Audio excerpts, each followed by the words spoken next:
The old life is patient. That's the part nobody warned me about. It doesn't rush you, it doesn't pressure, it just stays available. Same number, same door, same welcome mat. Knows the exact moment to call when you're tired enough to answer. And I had to learn, picking up is the whole risk. You don't owe the old life a return call. Old life called me on a Tuesday when a new one felt slow. Disguise the voice is familiar, dress the offer up is just one conversation, just one drink, just one drive past the block, just one. Like the just was a discount, like the want was a small word, but I've been there before. I know how just one operates. It's a foot in the door, it's a thread back into the sweater. It's the one stitch that unravels what took years to weave together. I know the smell of the old life from a distance now. The specific cologne of the version of me I left in the ground. And I'm not pretending it doesn't still pull. The pull is real, the pull doesn't disappear because I got saved. The pull just stops being the deciding vote. That's the maturity, not no temptation. The temptation that doesn't get the drive. Don't make me go back. I built this too slow to lose it on a Tuesday. The old life learned my number, didn't get my address. The phone still ringing, but I'm not picking up. Pillar assault, lots wife, that's what looking back cause. Don't make me go back. I know exactly what's there, I know exactly why I left. Forward is the only direction with the future. The Israelites in the wilderness kept romanticizing Egypt. Forgot the chains, remembered the leeks and the garlic. Told Moses they'd rather be slaves than free with manna, because freedom in the wilderness felt harder than bondage and familiar. That's how the old life recruits, it edits the highlight reel. Shows you the moments you laughed and skips the ones you cried. Shows you the brotherhood and skips the betrayal. Shows you the money and skips the cost in your soul. I keep the full footage in front of me on purpose. Don't let the highlight reel run unedited. When the old life calls, I run the long version. The funeral I attended, the visiting room I sat in, the version of me my mother prayed for through tears. That's the receipt I keep in my wallet for exactly when the old life remembers my number. Lot's wife looked back, just look, didn't return, didn't engage, just glance, and it cost her her life. Looking is not neutral. The eyes feed the heart feeds the choice that you keep looking at is where you eventually move. Don't make me go back. I built this too slow to lose it on a Tuesday. Don't make me go back. The old life learned my number, didn't get my address. The phone still ringing, but I'm not picking up. Pillar assault, lost wife, that's what looking back cause. Don't make me go back. I know exactly what's there, I know exactly why I left. Forward is the only direction with the future. The phone rings, I let it ring. That's the discipline. Not arguing with the call, not justifying the silence, just letting it ring. Forward is where God is. That's the only direction worth going.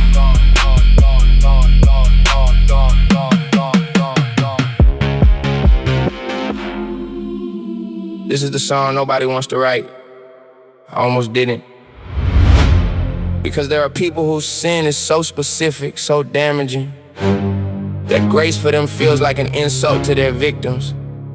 I understand that feeling. But the gospel doesn't ask me how I feel about its reach. It just reaches. And I had to sit with that a long time before I could say this out loud.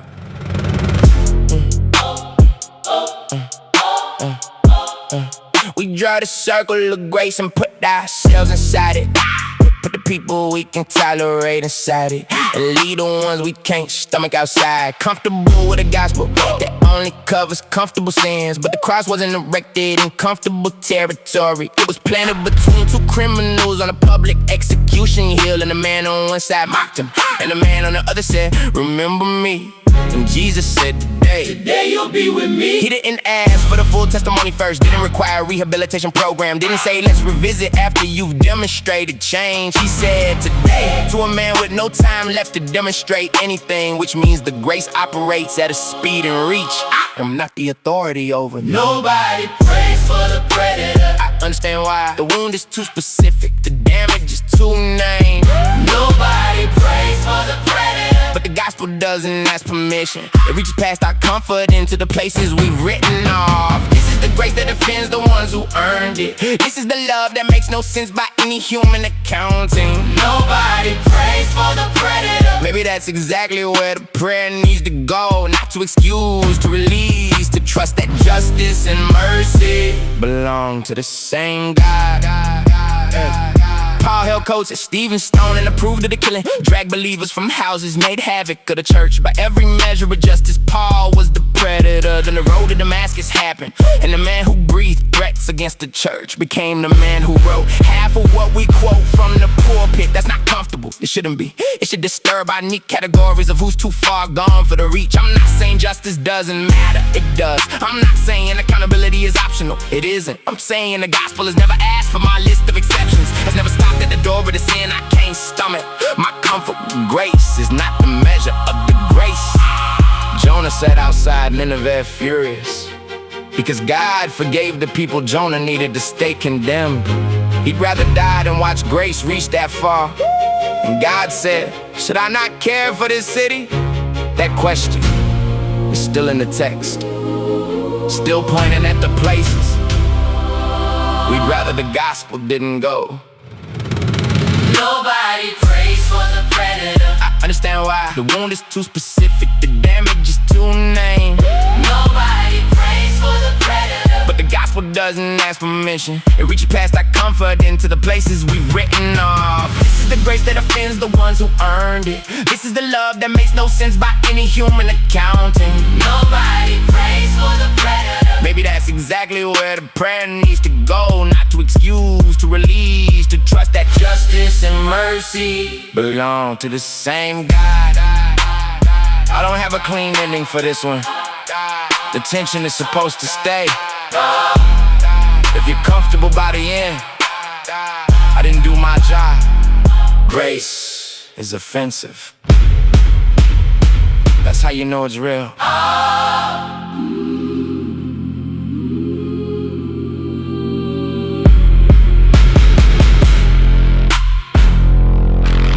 I waited for it longer than I should have. Kept the case open, kept the evidence organized. Figured if I made it plain enough, they'd have no choice but to acknowledge it. They never did. And I had to make a decision about what I was gonna do with the debt that was never repaid. I rehearsed the conversation 100 different ways. Built the version where they finally see it, finally say it, finally sit with the weight of what they did. And in every version I built, they came correct. But that conversation only existed in my head. In real life, they moved on like the damage didn't happen. Like I was supposed to absorb it and keep the relationship steady. Like the wrong one carries the burden of the relationship survival. And I was angry, I have to name that honestly. Angry that the math was that uneven, that I had to do the healing work for a wound they gave me and never claimed. That's not fair, and the fairness matters. You're allowed to name what's unfair before you decide what to do with it. The apology I never got, I kept a seat for it. Kept the table set for someone who wasn't coming to dinner. The apology I never got, it was keeping me in a cell that they built and I maintained by waiting. Forgiveness isn't saying what you did was fine. Forgiveness is releasing the debt, not because it wasn't real, but because carrying it cost me more than letting it go. The apology I never got doesn't have to hold me anymore. Forgiveness without an apology is the hardest discipline in the kingdom, because everything in us wants acknowledgement before release, wants the ledger balance before we close the account. But waiting for acknowledgement hands them the keys to my healing. Means my freedom is contingent on their willingness to show up. And some people are never gonna show up. Some people don't have the self-awareness. Some people have too much pride. Some people are gone, and I cannot wait for the dead to apologize to the living.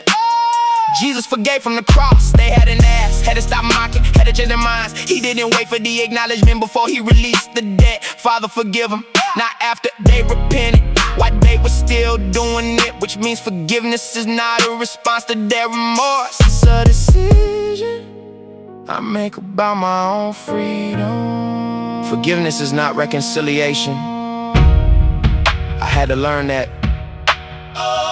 I can release the debt without rebuilding the access. I can forgive the person without restoring the proximity. The forgiveness is for me. The boundary is also for me. Both things are grace, both things are wisdom. I don't have to choose between forgiving them and protecting myself from more the same. The apology I never got, I kept the seat for it, kept the table set for someone who wasn't coming to dinner. The apology I never got, it was keeping me in a cell that they built and I maintained by waiting. Forgiveness isn't saying what you did was fine. Forgiveness is releasing the debt, not because it wasn't real, but because carrying it cost me more than letting it go. The apology I never got doesn't have to hold me anymore. I closed the case, not because justice didn't matter, because keeping it open was costing me today for a debt from yesterday. I released it. That's not weakness. That's the hardest thing I've ever done, and I'm free.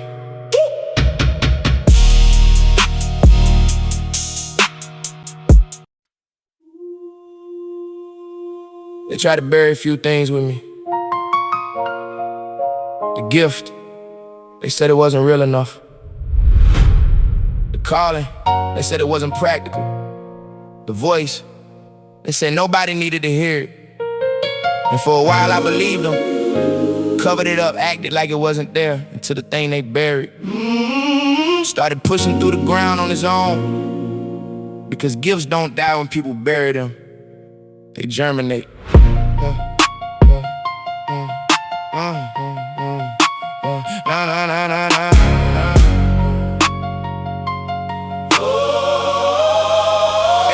I sat in rooms where the verdict came down without a trial, where someone with authority made a ceiling and called it discernment, called it wisdom, called it love, when really it was just their limitation projected onto my assignment. I internalized the ceiling like it was structural, like the person who installed it had the authority to spend years building underneath it, never testing whether it was real or just believe. The gift stayed alive in the dark though. That's what I didn't know about gifts. They stubborn, they don't require permission to exist. They don't need the room's approval to stay warm. I suppressed it long enough that I forgotten the shape of it. Then God let a moment come that fit the exact contour of what I've been keeping in the ground.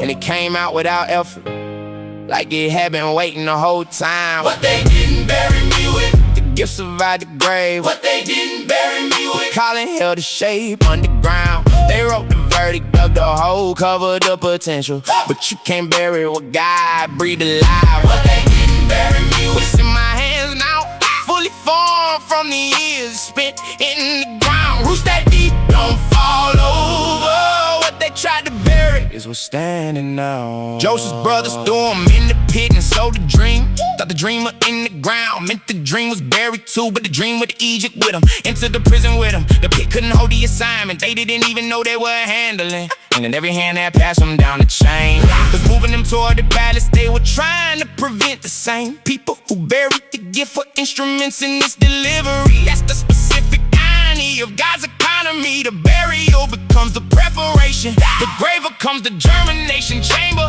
the rejection letter becomes the curriculum that nobody who accepted you could have taught you.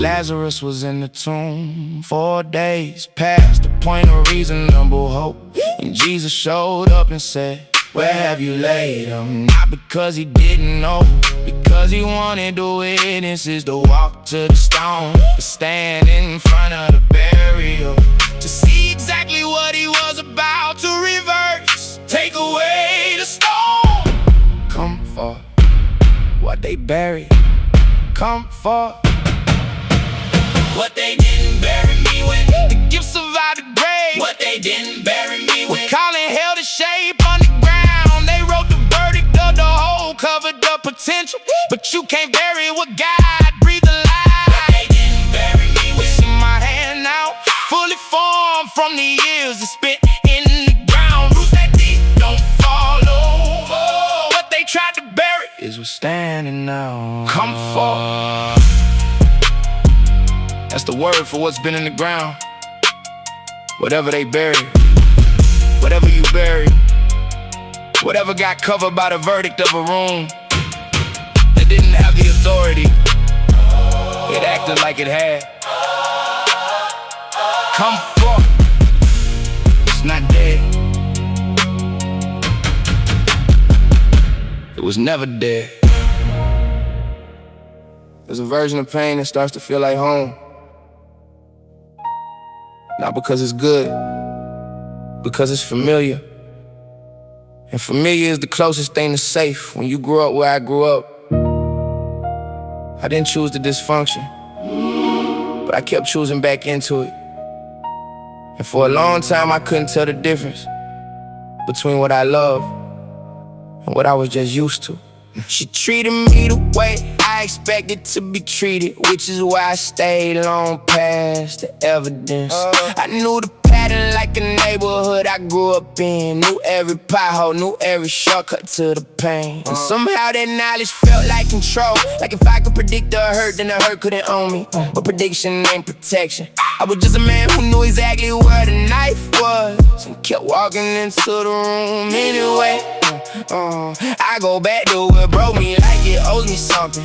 Like if I stay long enough, the damage becomes a lesson paid. But some teachers just take and never give the lesson back. And I've been paying tuition on the same unfinished chapter. The chaos started feeling like evidence I was alive. The silence felt more dangerous than the noise, so I manufactured the noise. Picked the fight, opened the wound, chose the familiar over the free. Addicted to the pain. I know it by name. It wears a face of everything I ever call love. Addicted to the pain. I keep running back to the burning house like it's still my home. God said he came to heal the broken hearted, but first I gotta stop being comfortable broken. Addicted to the pain. I'm learning what it costs to let it go. The therapist called it trauma bond, and the pastor called it a stronghold. My grandmother would've called it a generational spirit. That we're all saying the same thing with different vocabulary. That something in me got calibrated wrong early. Got taught that love is a violence attached to it. That peace is suspicious, intention is honest. That if it doesn't hurt, it probably isn't real. And I brought it into everything I built, into the friendships where I played the savior for broken people, into the work environments where chaos felt productive, into the relationship where I confused intensity with intimacy, into the prayer life where I only showed up in crisis. Like God was only reachable in the emergency. Like peace wasn't something he offered, only rest. Addicted to the pain. I know it by name. It wears a face of everything I ever call love. Addicted to the pain. I keep running back to the burning house like it's still my home. God said he came to heal the broken hearted, but first I gotta stop being comfortable broken. Addicted to the pain. I'm learning what it costs to let it go. The hardest thing about healing is that it requires you to tolerate the unfamiliar, to sit in peace without sabotaging it, to let someone love you clean without looking for the catch, to believe that safety isn't a setup. I kept confusing healing with weakness, kept confusing softness with surrender. But the bravest thing I ever did wasn't surviving the hard things. It was learning to receive the good ones without flinching. Choosing peace felt like betraying who I was, like leaving behind a version of me who knew how to handle the fire. But God wasn't asking me to forget the fire. He was asking me to stop setting it. I'm in the unfamiliar now, and some days it's unbearable. Not because it's bad, because I don't have a category for it yet. My nervous system keeps waiting for the drop, keeps scanning for the threat that hasn't come, keeps asking what's wrong with the situation when nothing is wrong. That's what the healing actually looks like from the inside. Not a feeling, a daily choice to not go back. And everybody sitting in the burning house right now, calling it home, because cause you don't know what else to call it. I'm not gonna tell you to just walk out. I know it's not that simple. I know the fire is familiar and the outside is cold, and freedom requires grieving what the cage was before you can build anything in the open. But I can tell you the other side exists. I can tell you the nervous system can be retrained. I can tell you God is patient enough for the slow work, and the slow work is the real work, and you are worth it. Addicted to the pain, I know it by name. It wears the face of everything I ever called up. addicted to the pain. I keep running back to the burning house like it's still my home. God said he came to heal the broken hearted, but first I gotta stop being comfortable broken. Addicted to the pain. I'm learning what it costs to let it go. I put the key down. Stop going back to the burning house. Not because it stopped calling, still call some nights, but I know it's in there now. I've been in there enough. I know what it costs to stay, and I finally decided I'm worth the other thing. Whatever that is, I'm going toward it.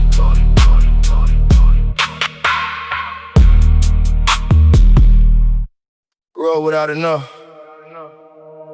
That does something to you. Changes the way you count, changes the way you chase. You swear to yourself, never again. Never again. Never again will I have to choose between the light bill and the food. And that vow can save you, or it can own you. Depends on who you let hold it. Yeah, I came up watching mama stretch the last of what we had, watching her pray over finances like prayer was all we had, which it was. Don't get it twisted, the prayer was real provision, but I told myself I'd never sit in that position, so I chased it, I grinded, I stacked like a religion, like the money was the answer to the fear I was living in, and I got it. Not all at once, but it came, and I found out that enough was always moving like a frame. Every time I hit a number, I was sure would make me settle. It became a new floor, and I moved the ceiling further. The enough kept relocating like it didn't want to be caught, because I wasn't chasing provision, I was chasing what I thought would fill the place that grew up empty. And money is a very poor substitute for security. It can pay the light bill, it cannot pay the debt of a childhood that taught you that not enough was all you get. Money on my mind, money on my mind. I chase it cause I'm scared of what I left behind, but the love of it is where the trouble starts, when the account becomes the landlord of my heart. Got a provision, teach me what is enough, cause I've been running from the lack so long, I forgot how to trust. Money on my mind, put it in the right hands. money on my mind. Yeah, the Bible doesn't say money is the root of evil. Read it again. It says the love of it, the worship of it is what corrupts a man. There's a difference between building wealth and building an altar, between being a steward and making money your father. I had to audit what I believed when the bill came in. Did I trust God, or did I trust the balance in the account? Because when the balance dropped, my peace dropped with it automatically, and that told me where I actually had my security. Proverbs says a good man leaves an inheritance. That's a wealth scripture. God ain't against your come up, he's against your come up. Becoming you come to, against the hustle, becoming the temple you bow to. The tithe is a trust exercise. Can you let the first go? Can you honor him before you honor the obligation? Can you give before it's comfortable, before it's easy? Or does generosity only happen after the fear is leaving? Money on my mind, money on my mind. I chase it cause I'm scared of what I left behind, but the love of it is where the trouble starts, when the account becomes the landlord of my heart. Got a provision, teach me what is enough, cause I've been running from the lack so long, I forgot how to trust. money on my mind, Put it in the right hands. money on my mind. Yeah, what would I do if it all went away? Would the faith hold up, or would the faith go with the savings? Would I still call him provider if the provision stopped showing up? Or was I only calling him that because the numbers held up? That's the question Job had to sit within the ashes. That's the question the rich young ruler couldn't answer. The money revealed what was underneath the confession. You never know what you worship until the worship gets a test. I wanna hold it loosely, I wanna use it, not serve it. I wanna be the kind of man who has a lot and stays the same, who gives the same way when it's tight as when it's raining, who teaches his children that provision has a source, and the source is not the job. The job is just the channel. The channel can change any Tuesday. The source never changes. To my people who grew up on not enough, I feel you.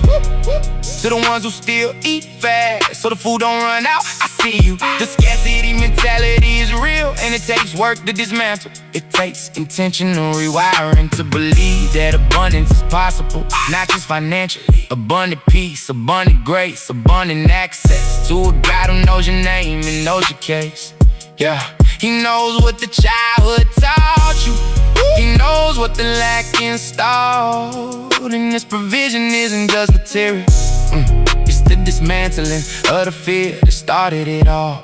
Be free to build, be free to earn, be free to want better for your family. Just don't let it become the thing you pray to. Keep your hands open. What passes through open hands blesses everything it touches. What you clutch, it eventually clutches you back. Money on my mind, money on my mind. I chase it cause I'm scared of what I left behind. But the love of it is where the trouble starts, when the account becomes the landlord of my heart. Got a provision, teach me what is enough, cause I've been running from the lack so long, I forgot how to trust. Money on my mind, put it in the right hands. Money on my mind. I'm not broke anymore, but some days I still eat fast, and I'm working on that, one open hand at a time.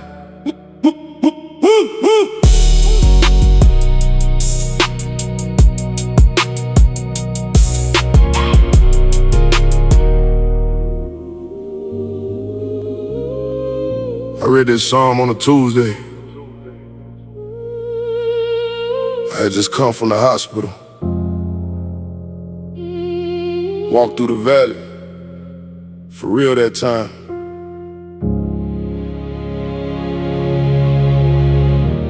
The shepherd was a metaphor. The Lord is my shepherd. I needed that said out loud, because the wolves were organized, had numbers, and they were proud. He making me lie in green pastures I wasn't trying to risk. But sometimes God pins you down just to quiet the chest. Leading me beside still waters after all that noise. The silence felt suspicious, I didn't trust the voice. But He restored my soul, and I'm a witness to that phrase. Cause what came back wasn't what I had in my younger days. It was something heavier, slower, more deliberate, more true. Like the fire burned the waste and left only what God threw.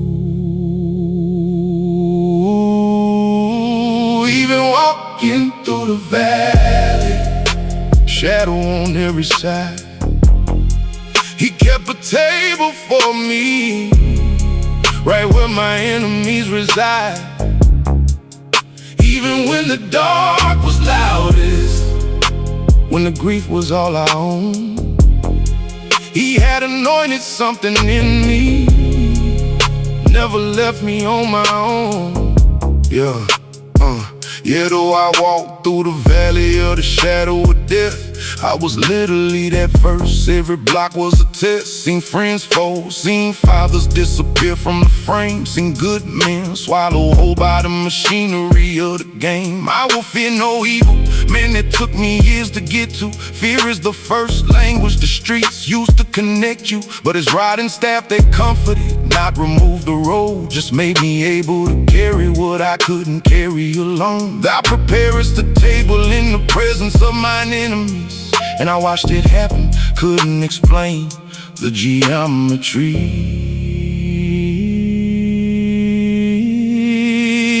Even walking through the valley, shadow on every side, He kept the table for me, right where my enemies reside. Even when the dark was loudest, when the grief was all I owned, He had anointed something in me, never left me on my own. I used to think that psalm was comfort for the comfortable, something you put on a card, but David wrote that in the field, running, hiding, hunted. He wasn't sitting in church, he was in the valley. And he still said, goodness and mercy shall follow me, not lead me. Follow, because you gotta go through first. Surely goodness and mercy shall follow all my days. Not walk ahead, not clear the path, but follow through the haze. Like a real guard, like a shadow of the good kind, cleaning up what I left behind while I move forward blind. I will dwell in the house of the Lord, that's the destination. But the valley is the route, it's not the deviation. So I stopped asking why the road was dark and hard, started asking what the shepherd was building in the yard. And the answer came back slow, like most real answers do, that the table in the valley was always set for two. Even walking through the valley, shadow on every side. He never left, he never left.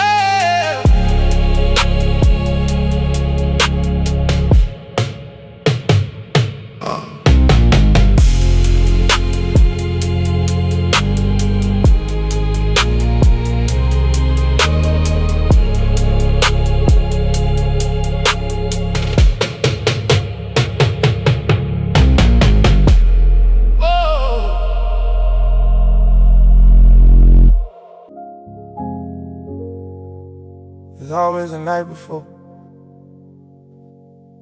the last night of the whole thing. I didn't know that's what it was while I was in it, but I remember it now, like a chapter break.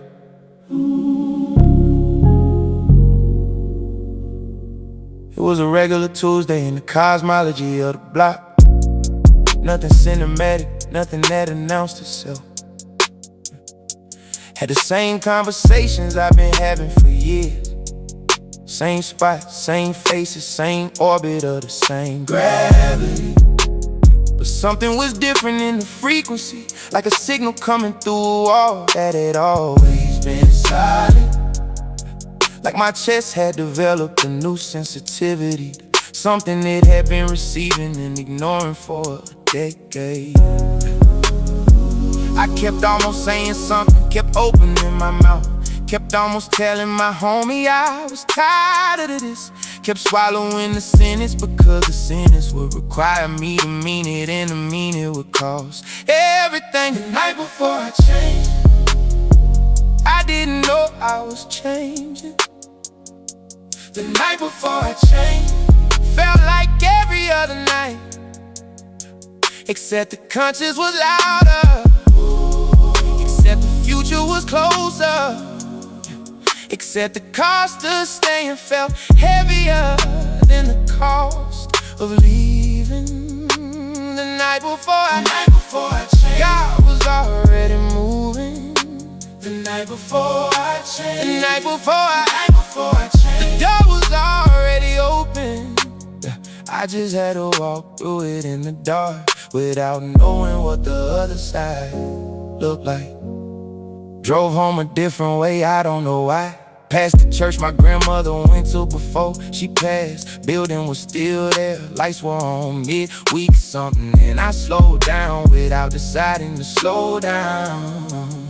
Sat outside in the car for longer than I should have. Engine running, hand on the gear, one foot still in the old world. And something in the light through the window was unbearable. The way warmth is unbearable when you've been cold long enough. I didn't go in at night, I wanna be accurate. I drove home and I sat in a parking lot of my own apartment, and I had a conversation with something I couldn't name that lasted until the sky started doing different colors. I thought about everyone I'd have to explain myself to.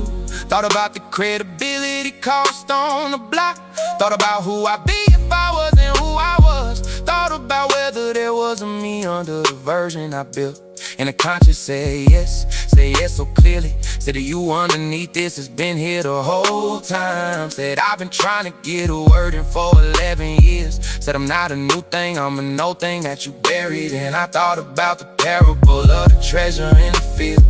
The man who found it and sold everything to buy the field. Not because the field was pretty, but because what was in it was worth more than everything else combined. And I thought, what if I'm the field? What if what's buried in me is worth the cost of the excavation? What if tearing up the surface of the life I built is just how you get to what was always underneath? I called my mama at 5 in the morning. She picked up on the second ring like she'd been awake. Like she'd been waiting for this call for years, wish she had. She told me later she'd been waiting since I was 15. I said, Mama, I think I'm done with the thing.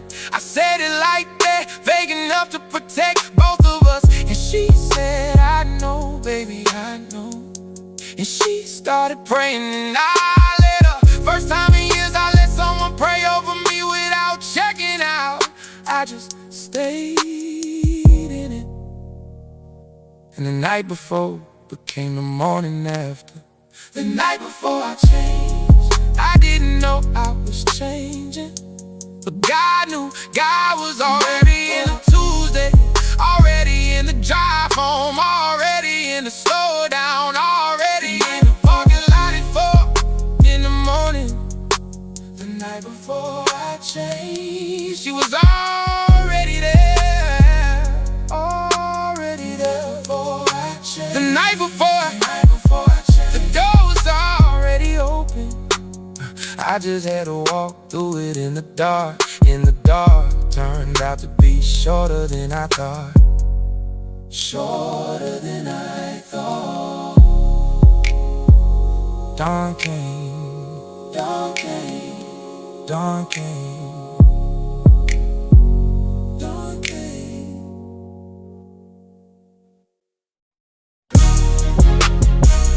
Yeah. Let me tell you something about grace. Grace don't care where you came from. Grace don't ask for your record. Grace don't check ID. Yeah. Grace don't check IDs at the door. Yeah. That's the part they don't tell you in the brochure. Yeah. I walked into that grace like I walked into the trap. Head down watching exits, ready for the catch, ready for the gotcha, ready for the fine print, ready for the asterisk after you are forgiven. But it just stood there wide open. No bouncer, no velvet rope, no background check, no credit score for the spiritual economy. No pride convictions disqualifying my entry. I had a list of everything I'd done, had it memorized, had it organized by a year. Yeah. Ready to present it at the door like documentation. And Grace said, put it down, we already know. We already know, and you're welcome here. Grace don't check ID. Don't care where you've been. Grace don't check ID. Walking. Every wall you build around your damage. Every chain you thought was permanent baggage. Grace don't see it that way. Never did. Grace don't check IDs. Never did, never will. I seen killers become counselors. I seen dealers become deacons, real talk. I seen a woman with the 5 husbands becoming evangelists. I seen a thief on the cross get the VIP afterlife. This ain't soft gospel, this is aggressive grace. This ain't comfortable, this challenges the ranking system. Challenges the people who been good their whole lives, watching the prodigal eat the fatted calf. Like what? But that's the nature of this thing I'm talking about. It offends the righteous and it rescues the rat. It makes no economic sense, no social sense, no sense at all until you're the one who needs it. Let me get personal for a second. I spent years thinking my particular sins were disqualifying. Spent years thinking the category I was in had a separate clause, a separate judgment standard. Like maybe murder adjacent, maybe morally adjacent to the worst. Maybe the grace was for the mildly broken, not the shattered, not the scattered, not the ones who made decisions that cost other people everything. But Paul was standing there watching Stephen get stoned, and Paul became the greatest letter writer of the faith. So apparently the floor on his mercy is lower than my worst day. It's lower than my worst calculation of how far gone I was. It's not a license to stay in the wreckage. It's not permission to keep burning things. It's a hand reaching into the rubble, asking, what do you wanna build now? Asking, who do you wanna be now? Not who are you, but who do you wanna be? And that question alone changed everything. Grace don't check IDs. Don't care, doesn't matter. Grace don't check IDs. Walking, come as you are. Every wall you build around your damage, every chain you thought was permanent baggage. Grace don't see it that way. Never did. Grace don't check IDs. Never did, never will. Never will. I said never will.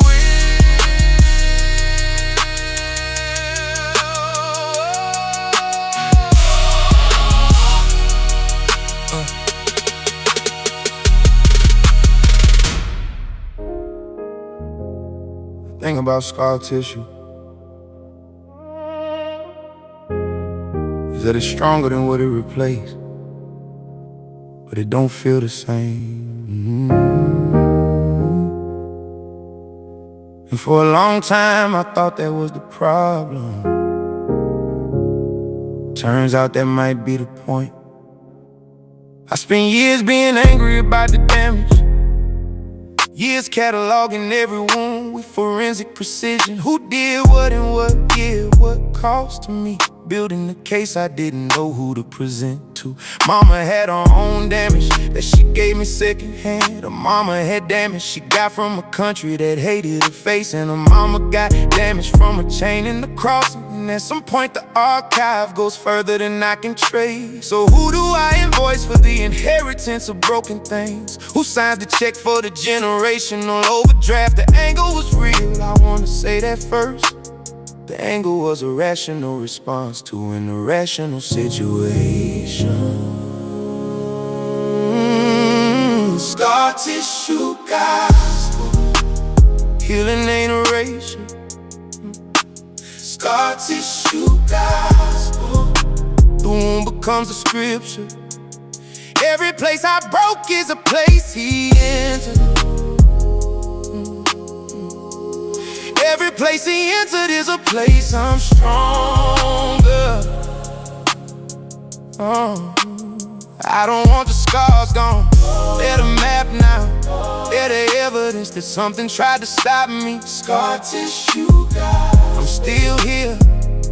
And the story the scars tell is the realest prayer I got. I used to think healing meant going back to before. Thought the goal was restoration to the original state. Thought I was supposed to feel what I felt at 12 before the things happened that changed the architecture.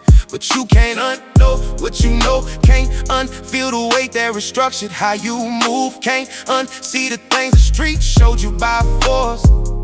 And maybe the goal was never going back, Maybe the goal is integration, making the broken parts part of the blueprint instead of a flaw in the blueprint. Maybe Joseph didn't go back to the coat. Maybe Joseph became something the coat couldn't carry.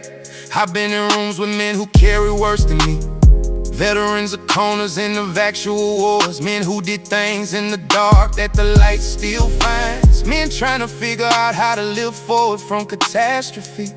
And the ones who make it, I've been watching them close. The ones who find a way to hold the weight and still move. They share something I keep trying to name. It's not forgetting, it's not just toughness.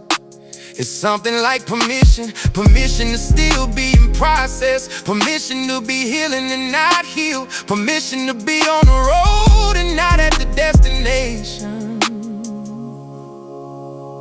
My friend told me once, he said, your trauma is not your identity, but it is your testimony. And those are two different things. Identity is who you are. Testimony is what you carry into the room to show someone else the door you found. And I thought about all the times I let the damage be my whole self. All the times I introduced myself as my worst experience. All the times I wore the wound like a name tag instead of holding it like what it actually is. Evidence that I survived something that tried to end me.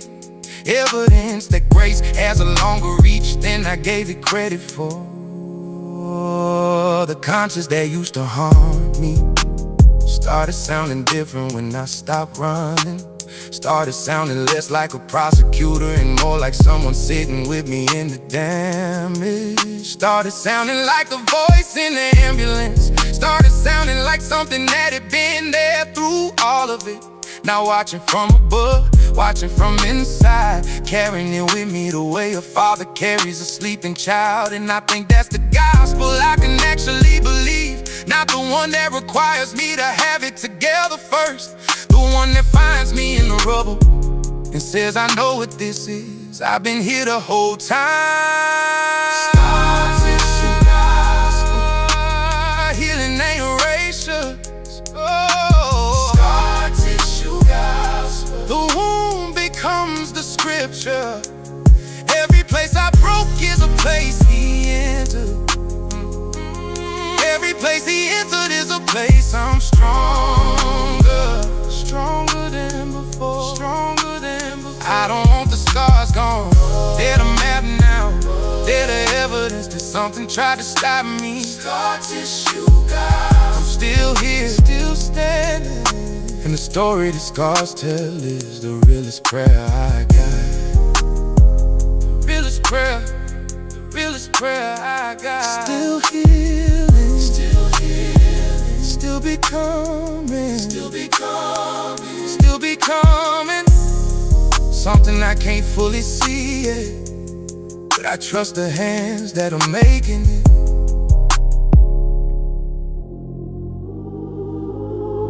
In the beginning. Nah, not that beginning. My beginning. Genesis chapter 1 of a gangster. Let there be light, but the bulb was busted. Genesis, in the beginning, God created heaven and earth. In my beginning, mama created me in the dirt of a hospital she couldn't afford, insurance she didn't have. First breath was a debt. Genesis of a gangster, do the math. Day one, God said, let there be light. My day one, the lights got cut off, extension cord from apartment 21. Day two, he separated the waters. My day two, mama separated from my father, divided the revenue with nothing. 2 has a 0 is still a 0. Day three, dry land appeared. My day three, the hero. And my story started. The concrete, the block, the dry land, God gave me asphalt and the glide. They came later, but the Genesis was always there. In the soil, in the system, in the poverty's prayer. Let the earth bring forth, and the earth brought forth a boy who become a man, who become a gangster. Genesis deployed. In the beginning was the block. In the beginning was the struggle. In the beginning, God created me for something. But the web created trouble. Genesis of a gangster.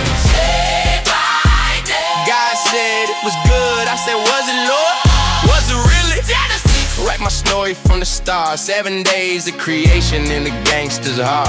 Day 4, God made the stars. My day 4, I saw the stars for the first time from the back of a police car. 12 years old, handcuffs too big for my wrist. Stars through the window, even in God exists. In the details and the devastation and the arrest. Genesis continued even when they read me my rights. I digress. Day 5, let the waters bring forth living creatures. My day 5, the creatures came to hustlers, the preachers, the cops, the addicts, the prophets, and the predators. Every living thing in God's ecosystem, editors on my story. Each one wrote a chapter in my Genesis. Each one shaped the man who stands before you. Emphasis on stand. Cause they tried to make me calm, tried to make me less than human, less than animal. But Genesis says I'm made in His image. Chapter 127, and no arrest record can't revoke that of heaven. In the beginning was the block. In the beginning was the struggle. In the beginning, God created me for something. But the world created trouble. Genesis and a gangster. Day by day. God said it was good. I said, "Was you, Lord?" Genesis. God made man in His image. Day 6, the streets made me in their image. 2 creations, 1 body, civil war, the souls. Genesis wins, which creation is whole? The one that says I'm sacred, fearfully and wonderfully made, or the one that says I'm product of the poverty parade? Both, that's the answer nobody wants. Both Genesis are real and both of them hard. Every step I take, every prayer I make, every choice between the image of God and the image of the state. Day 7, God rested my day 7. Now rest too, but my rest looks different.